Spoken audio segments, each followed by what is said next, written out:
소모 형제님이 실수가 많았다 이런 말씀하셨는데 처음부터 끝까지 겸손하신 게 특징이셨습니다. 또 말씀을 실감나게 이렇게 경험을 곁들여서 이야기하시니까 또 감동이 되고 상당히 축복된 시간이었습니다.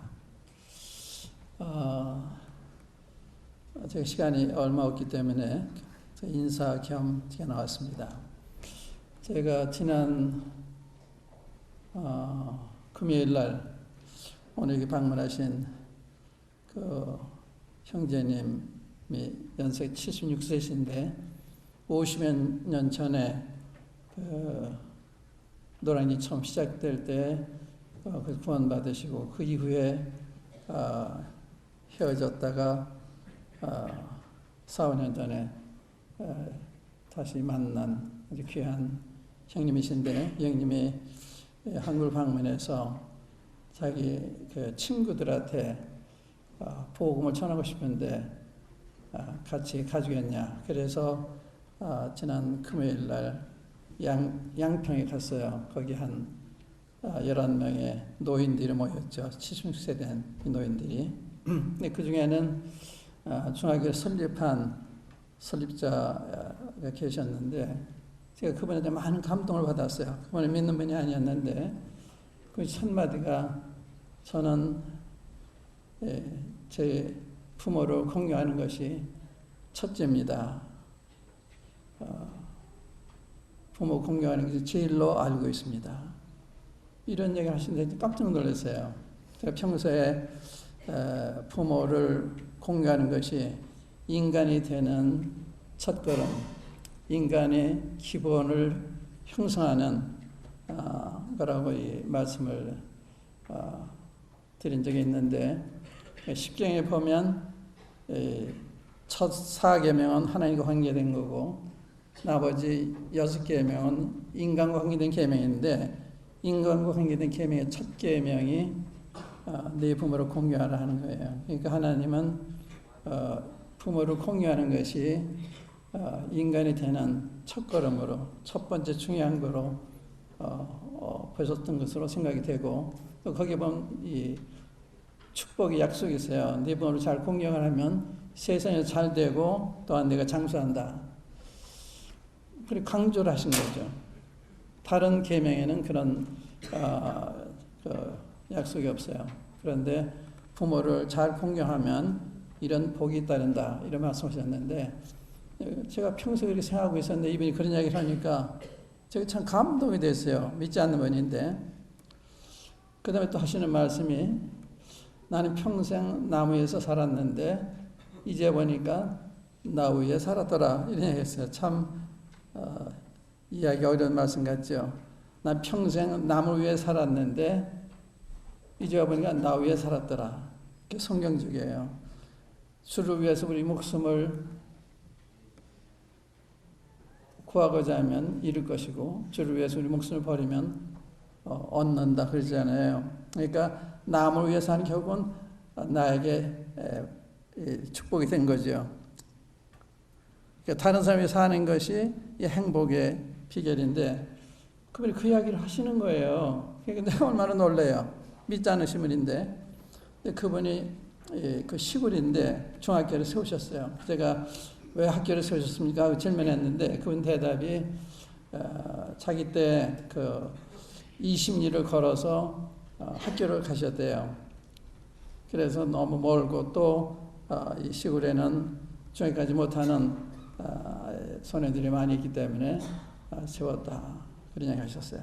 그런데 학교를 가보니까요. 없는 게 없어요. 근데 그분 표각이 있는데 온 힘을 다하라. 해야 하면 된다. 이게 그 표예요. 해야 하면 된다. 해야 한다고 생각하면 하면 된다 그거예요. 그게 그 학교에 다 나타나 있더라고요. 그분의 정신이 그 세운 학교에 나타나 있는 거예요. 그러니까 시골에 그런 커다란 강당 또 커다란 이 체육관 이런 게 있을 수가 없는 거예요. 몇 사람 되지 않는데, 그리고 운동장도 그렇게 정성을 들여서 해놓으셨어요. 그러니까 해야 하면 된다는 게 그게 다 실증이 된 거예요. 그러니까 그 해야 하면 된다는 대로 다 한 거예요, 이분이. 그러니까 이 강당도 멋있는 강당을 만드시고, 또 체육관도 만드시고, 또 운동장도 시골 운동장도 얼마나 이 잔디를 잘 해놓으셨는지, 그 전부 이 꽃으로 주위를 만들어 놓으셨는데, 그분 얼굴 보고 그 학교 보면 똑같아요. 그래서 내가 좀 사귀고 싶은 분이로구나. 그분한테 그런 얘기도 제가 들었습니다만은, 그 다음에 그분이 하신 말씀 가운데, 부모를 잘 공경하면 자식들도 싸우지 않는다. 그러니까 자식들이 사이좋게 못 지내는 것도 부모 공경하는 것과 연관이 있다. 이렇게 말씀한 거예요. 오늘 이 가정의 달에 가정에 대한 얘기 아주 잘해 주셨는데, 제가 덧붙일 얘기가 없는데, 이야기는 제가 꼭 드려야 되는 생각이 들어서 제 말씀을 드렸습니다. 그리고 그분이 훌륭한 분이니까 주의 존경을 받는 것 같아요. 그래서 거기에 또 이 향토를 위해서, 자기 동네를 위해서 체육시설 해놨는데요. 시골에 이런 어마어마한 규모의 체육시설이 처음에 그분 만나기 전에 이거 다 낭비지 생각해서 낭비지. 국가 예산을 별로 사용하는 사람들도 없는데 이렇게 어마어마하게 체육시설 해놓으셨어요. 그런지 아닌지 모르지만 그분이 그만큼 존경을 받고 있고 그만큼 자기 고장을 사랑하셨구나. 그래서 이 통창센터 끌어모았어요. 오랜만에 이제 우리 형님 오시니까 다 끌어모았는데, 그거 모아놓고도 얼마나 얘기하는 어지신지 다 훌륭하시더라고요. 이렇게 복음을 전하고 이렇게 왔습니다만은, 가정하면은 거기에는 부모님이 계시고 자녀들이 있습니다. 이 부모님들이 얼마나 중요하냐 하는 거 아는 것이 진짜 중요하고, 부모 얼마나 중요하냐. 이 부모를 공경할 줄 모르면 하나님도 공경을 제대로 하는 게 아니죠. 또 사회생활도 제대로 할 수가 없는 거예요. 직장에서 윗사람에 대한 존경심을 가지 못하니까. 그러니까 여러분에서나 이 시점에서도 우리 부모에 대한 내 태도 어떠했나, 지금 어떠한가 생각하면서 부모를 정말 공경하는, 그분은 부모님이 이렇게 잘 섬기면서 부모님이 이렇게 잡수는 걸 잡수는 걸 맛있게 잡수는 걸 보면 기쁘대요. 좋대요. 그렇죠. 부모 같은 자식이죠. 굉장히.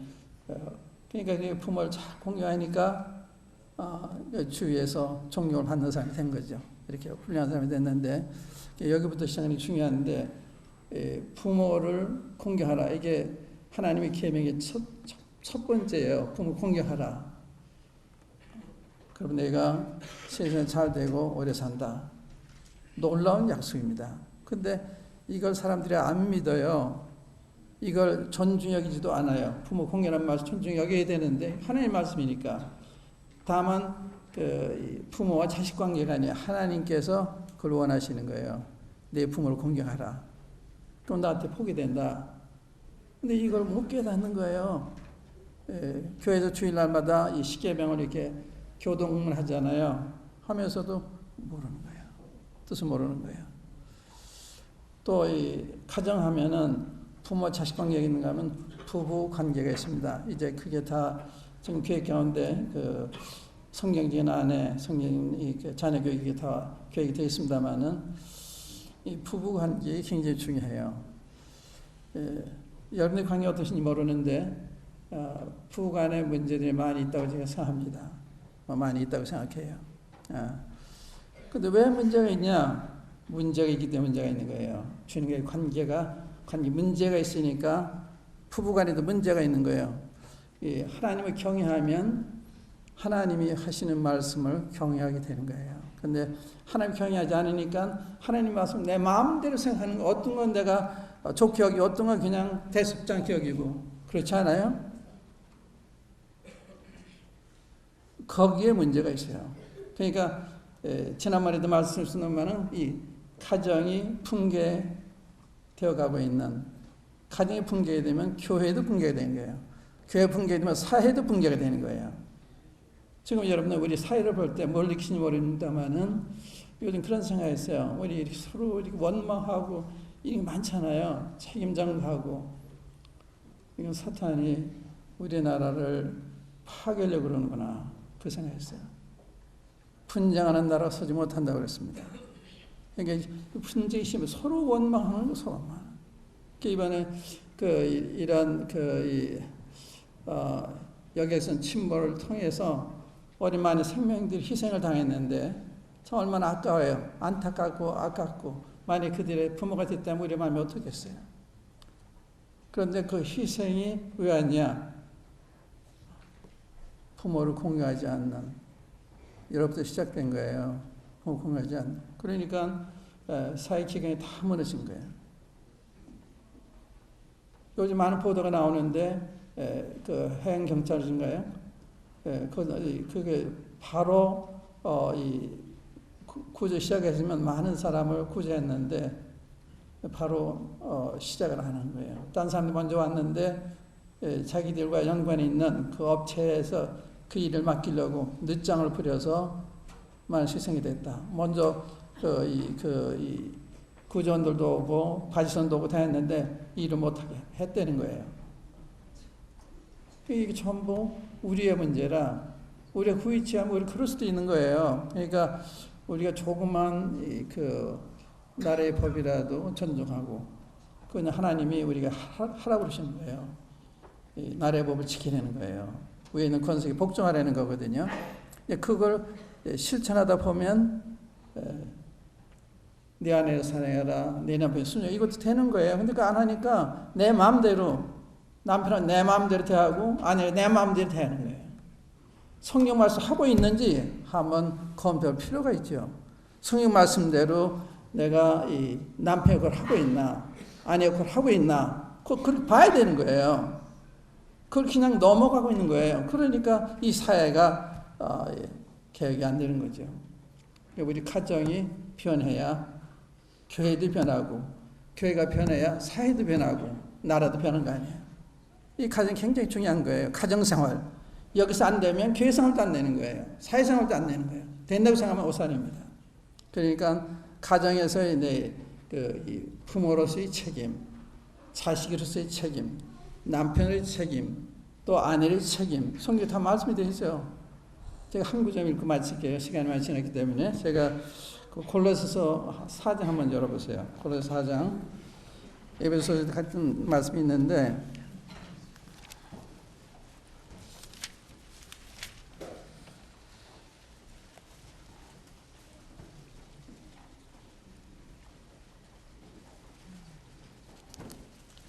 (3장이군요) 4장이 3장 22절 이하를 읽겠습니다. 종들아 모든 일에 육신의 상전들에게 순종하되 사람을 기쁘게 하는 자와 같이 눈가림만 하지 말고 오직 주를 두려워하여 성실한 마음으로 하라. 무슨 일을 하든지 마음을 다하여 주께 하듯 하고 사람에게 하듯 하지 말라. 이는 유업의 상을 주께 받을 줄을 아미니 너희는 누구 섬기다 주 그리스도를 섬기네. 그러니까 이 직장에서 이 종원들이 상전한테 위 사람한테 충성하면 것이 하나님을 섬기는 거예요. 가정에서 아내가 남편에게 하라는 대로 할 때 주님을 섬기는 거예요. 남편 아내에 대한 의무를 할 때 주님을 섬기는 거예요. 그런 거거든요. 주께 하라는 거예요. 근데 그걸 함부로 생각을 해요. 그러니까 이 사회가 이렇게 혼란스럽죠. 책임 우리한테 있어요. 딴 사람 있지 않아요. 우리한테 있어요. 그래서 우리 가정의 달에 우리가 이런 점에서 내가 하나님을 정말 경외하며 살고 있나 못하고 있나 이 검토 필요해요. 그래서 무릎 꿇고 회개하고 주님 제가 주님이 바라시는 그런 아내가 되겠습니다. 남편이 되겠습니다. 아버지가 되겠습니다. 어머니가 되겠습니다. 자식이 되겠습니다. 얼마나 놀라운 일이 일어나겠어요. 이번 가정의 날을 통해서 이런 점에서 반성을 하고 정말 이 가정을 주님이 바라시는 가정, 주님이 함께 하시는 가정, 주님이 보여지는 가정, 이렇게 가정이 주님을 섬기면 그게 보이는 거예요. 섬기면 그게 그들의 모든 삶의 모습에서 또 그들의 이 대화에서, 태도에서 다 나타나는 거거든요. 그러니까 이 가정에서부터 잘하자고요. 가정에서부터. 이 가정이 잘하려면 하나님과의 관계가 원만해야 돼요. 이건 억지로 되지 않아요. 제가 이 한마디만 할게요. 제가 뉴욕에 한 형제님이 있어요. 참 어떤 형제님인가 하면 아주 훌륭한 형제님이에요. 전에 김성숙 자매님이라고 있죠. 그 자매님의 동생이 누구죠? 이름이 우리 모임에 김 누구예요? 네? 누구죠? 형제 여기 앉아 있어요. 이름 뭐예요? 네, 김기태 형제님. 김기태 형제님이 뉴욕에 갔을 때 잠깐 정신 착란을 일으켰어요. 그래서 이 성숙자매님이 그때는 자매가 아니었는데 그 향숙자매를 통해서 혹시 미국 아는 사람이 있냐 저한테 연락이 왔어요. 제가 됐다 전화를 했습니다. 그 형제님한테. 그 형제님이요. 그렇게 방황하는 이 형제님을 자기 집에다가 모셔다 놓고 돌보신 거예요. 그 다음에 직장에 생활할 때 직장에서 돈 안 주니까 가서 돈을 받아주려고 이분이 기술자에서 냉장고 도쳐주고 뭐 이러면서 나중에 이제 한 1년 후에 받았는데 그때 한국 올 때는 또 비행기부터 사서 다 보내신 분이 이런 분인데 지금 놀랄 말이만큼 사흘 동안 제가 잠을 못 자고 먹질 못했습니다. 제가 돌 것 같습니다. 그 다음에 이제 6일째 됐는데 6일 동안 그래서 지금 돌 것 같습니다.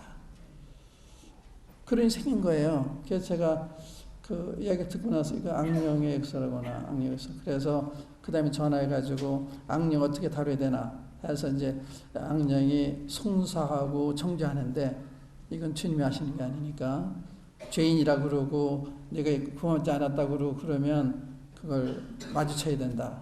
반격을 해야 된다. 그러면서 얘기를 했어요. 근데 그저께인가 아침에 전화했는데 해방이 됐어요. 완전히 해방이 됐어요. 사람이 달라졌어요. 다시 말하면 이 보이지 않는 악령의 역사가 사회를 지배하고 가정을 지배하고 우리를 지배하려고 하고 있는 거예요. 많은 경우 그 지배를 받고 있습니다. 근데 이런 일이 벌어진 그분이 그런 일을 당하리라 생각을 못했는데 그런 거 그래서 넌 구원받지 않았다고 넌 지옥 간다고 그러더래요. 하루는 환상인지 꿈인지 자기 잘 모르겠대요. 근데 그 형제님 표현으로는 죽음의 사자, 검은 옷을 검은 모자를 쓴 자가 앞에 있고 뒤에는 주님이 앉아 계시더래요. 근데 그 자가 자기한테 넌 지옥 간다고 그러더래요. 그래서 요한복음 3장 16절 5장 24 다 믿는데 왜 지옥 가? 막 그렇게 이제 한 거예요. 그리고 이제 이 상태가 가슴이 터질 것 같고 이제 어떻게 할 수가 없는 거예요. 5분도 앉아있을 수 없어. 안절부절하는 화장실에 갔다 이 방에 갔다 저 방에 갔다 보기에 갔다 해결 안 되네. 그렇게 한 일주일을 지난 거죠. 그런데 그날따라 이렇게 그런 얘기 하다가 고개를 드니까 이자가 없어진 거예요. 그러고는 사람이 해방된 거예요. 이러한 일이 있다고 하는 걸 말씀드리는 거예요. 이러한 일이 우리에게 오지 않도록 각별히 조심해야 되는 거거든요. 우리가 주님 가운데 있어야 되고 말씀 가운데 있어야 되고 그래서 여러분의 가정이 주님이 다스리는 악령 와서 이렇게 해롭게 하면 어떻게 하겠어요? 그래서 제가 정말 항에 있어 기도를 했어요. 제가 그 귀한 형제님이라 주님, 주님의 자녀 왜 이렇게 안절부절한데 그냥 두십니까? 저는 이런 기도 별로 안 하거든요. 제가 좀 항의성 기도했어요. 아마 그런 기도 제가 여러분들한테 기도 요청을 했어요. 그러니까 그러니까 우리가 사는 이 사회, 세상이 안전한 것이 아닙니다. 영적으로, 이 육체적으로 말하는 영적으로도 악령이 틈을 타면 마음대로 안 되는 거예요. 여기까지 말씀을 드리고, 제가 내일 모레 미국에 가서 한 달 반 정도 있다 올 이런 계획이 잡혔는데, 제가 순회하면서 집회가 계속 잡혀 있어요. 그래서 여러분들의 기도의 도움이 필요하고요. 또 이 모임을 위해서 기도하는 게 참 필요하고요. 모임을 위해서 이렇게 모임을 사랑하는 여러분들이 되셔서 서로 격려하는, 이런 원망은 하지 마시고 절대 원망 하지 마시고 서로 격려하는, 또 용서하는, 관용하는 이런 마음을 가지시고 사시면 좋겠다는 생각이 듭니다. 한번 기도하십시다. 아버지 하나님, 송무관님 주님을 통해서 참 주님께서 저희들을 얼마나 귀하게 보시는지 다시 한번 상기시켜 주시고, 또 저희들이 홀로 거하는 백성으로 주님께서 특별하게 성별해 놓으신 저희들이 다시 한번 깨닫게 해주심을 감사합니다. 아버지 하나님, 또한 어머니 해산 고통을 통해서 저희들이 세상에 태어나고, 또 주님의 십자가 해산 고통을 통해서 교회가 생겨난 것을 또한 듣게 하셨습니다. 아버지 하나님, 저희들이 이러한 아버님의 자녀들로서 그러하신 아버님을 잘 나타내는 저희들이 되기를 바라오니, 아버지 하나님께서 각선의 마음속에 날마다 범사에 역사해 주셔서 주님을 경외케 하시고, 주님의 능력과 주님의 사랑을 절대적으로 믿게 하셔서 악한 자의 꾀임에 빠지지 않도록 지켜주시길 바라오며, 이 교회를 주님을 위해서 보존해 주심으로 주님의 뜻을 계속 진행해 나가는 교회가 되게 해주시기를 바랍니다. 앞서 일하는 저희 종들을 주님께서 일일이 기억해 주시고 저들을 보호해 주시고, 저들의 때를 따라 성도를 위해서 말씀을 주심으로 성도들이 목자 없는 양같이 되지 않게 해주시기를 바랍니다. 저희를 때마다 말씀을 주시고 저희들이 빛을 주시며 저희들의 마음을 붙들어 주시는 아버지 하나님께 감사를 올리며, 이것을 우리 주 예수의 이름으로 아버지 하나님께 기도합나이다. 제가 다녀오겠습니다. 기도해 주세요.